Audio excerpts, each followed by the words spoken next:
విజయనగరం జిల్లాలో మాజీ ఉపరాష్ట్రపతి వెంకయ్యనాయుడు పర్యటన, ప్రశాంతంగా ముగిసిన ఎమ్మెల్సీ ఎన్నిక, 10వ తరగతి పరీక్షలకు సన్నద్ధత, పీజీఆర్ఎస్ వినతుల పరిష్కారంలో ప్రగతి తదితర అంశాలతో కూడిన జిల్లా సమాచార లేఖ ఇప్పుడు విందాం.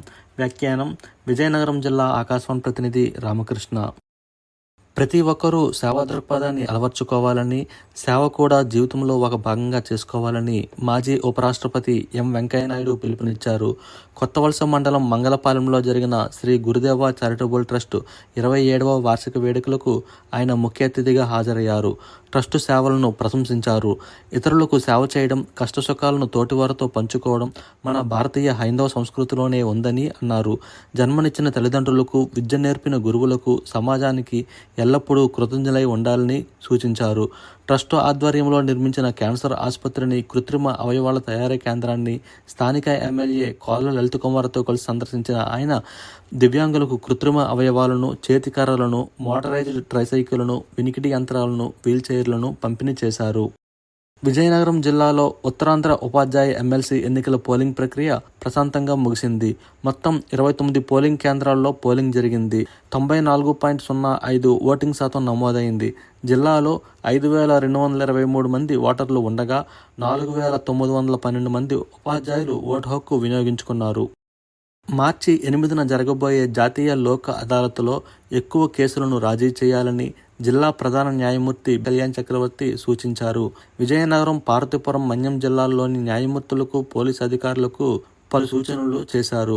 లోక్ అదాలత్ నేపథ్యంలో సమావేశాలు నిర్వహిస్తున్న ఆయన రాజీ పడదగిన క్రిమినల్ కేసులు, మోటార్ ప్రమాద బీమా, చెక్ బౌన్స్, నగదు, ప్రామిసరీ నోట్, మున్సిపాలిటీ తదితర కేసుల్లో ఇరు పార్టీల అనుమతితో రాజీ మార్గంలో శాశ్వత పరిష్కారం చేయాలని చెప్పారు. లోక్ అదాలత్ను ఎక్కువ మంది వినియోగించుకునేలా చైతన్యం చేయాలని పిలుపునిచ్చారు. మార్చి 17 నుంచి 31వ తేదీ వరకు జరగనున్న 10వ తరగతి పరీక్షలకు జిల్లా అధికారులు కట్టుదిట్టమైన ఏర్పాట్లు చేశారు.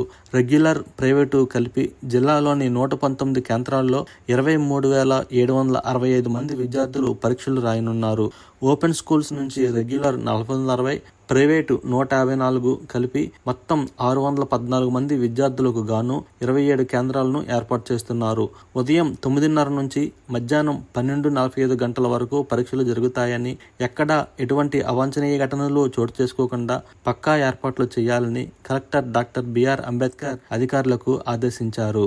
7 ఫ్లయింగ్ స్క్వాడ్లను ఏర్పాటు చేశారు. అన్ని కేంద్రాల వద్ద 144 సెక్షన్ అమలు చేయనున్నారు. ప్రశ్న పత్రాలను నిల్వ ఉంచేందుకు విజయనగరం, గజపతి నగరం, చీపురుపల్లి, ఎస్కోట పోలీస్ స్టేషన్లలో కస్టడీ ఏర్పాట్లు చేస్తున్నారు.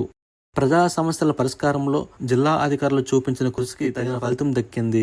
రెవెన్యూస్కు సంబంధించిన సమస్యలతో పాటు ఇతర గ్రీవెన్స్ సమస్యలను పరిష్కరించడంలో విజయనగరం జిల్లా రాష్ట్రంలోనే 2వ స్థానంలో నిలిచింది. పీజీఆర్ఎస్తో పాటు రెవెన్యూ సదస్సుల్లో వచ్చిన ఫిర్యాదులపై జిల్లా కలెక్టర్ డాక్టర్ బిఆర్ అంబేద్కర్ ఆదేశాల మేరకు జిల్లా అధికారులు తక్షణమే స్పందించి చర్యలు తీసుకోవడంతో రాష్ట్రం స్థాయిలోనే మంచి గుర్తింపు లభించింది. ఫ్రీహోల్డ్ పట్టాల వెరిఫికేషన్ సైతం 99.49% పూర్తి చేసి ఇతర జిల్లాల కంటే ముందంజలో ఉంది. ఫ్రీహోల్డ్ డేటాను 99.17% రిజిస్టర్ చేసి ఆదర్శప్రాయంగా నిలిచింది. వివిధ స్థాయిల్లో నిర్వహిస్తున్న పీజీఆర్ఎస్కు వచ్చే వినతుల పరిష్కారంపై జిల్లా కలెక్టర్ ప్రత్యేక శ్రద్ధ చూపిస్తున్నారు. గత ఏడాది జూన్ 15 నుంచి ఇప్పటి వరకు జిల్లాలో పీజీఆర్ఎస్కు 21,318 వినతులు రాగా వీటిలో 18,882 సమస్యలకు పరిష్కారం చూపడం ద్వారా 88.57% సాధించి రాష్ట్రంలోనే ద్వితీయ స్థానంలో నిలిచింది. విజయనగరం జిల్లాలోని 12 కేంద్రాల్లో గ్రూప్ 2 పరీక్షలు ప్రశాంతంగా సాగాయి. జిల్లా యంత్రాంగం పరీక్షల కోసం కట్టుదిట్టమైన ఏర్పాట్లను చేయడంతో ఎలాంటి అవాంఛనీయ సంఘటనలకు తావులేకుండా ప్రశాంతంగా ముగిశాయి. 12 కేంద్రాల్లో 84.69% మంది అభ్యర్థులు పరీక్షలకు హాజరయ్యారు. ఇప్పటి వరకు విజయనగరం జిల్లా సమాచార లేఖను విన్నారు. మరిన్ని కొత్త వార్తా విశేషాలతో వచ్చే నెల సమాచార లేఖలో కలుసుకుందాం. రామకృష్ణ, విజయనగరం జిల్లా ఆకాశవాణి ప్రతినిధి.